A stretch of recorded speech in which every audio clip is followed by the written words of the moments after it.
name is Hen Mazzig. I'm 28 years old. I'm from Israel. I was born and raised in Israel and lived there all my life.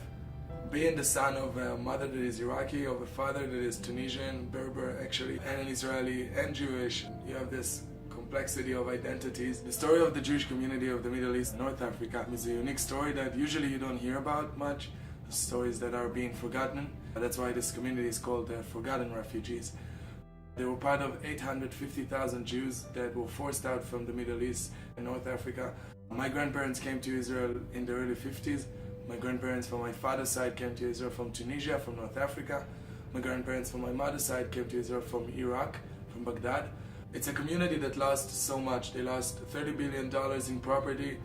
They lost land that is equal in its size to 5 times the state of Israel today. They lost lives, but this is a community that their story is not being told. We're talking about culture, about heritage, that all has been forgotten when this community came to Israel and left everything behind.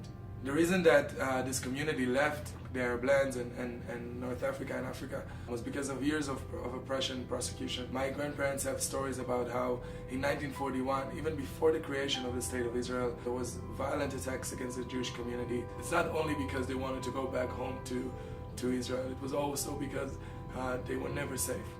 When my grandparents were thrown out of these countries, there was one place that was there. It was the first time in 3,000 years that were able to go back home. Israel was there for them, was there for my grandparents. When I'm asking my grandmother from Iraq, going through the harshness that she went through, what's the most important thing for you today? For her, it's all about recognition. The story happened to them, and the story is not being told today. That's justice for her.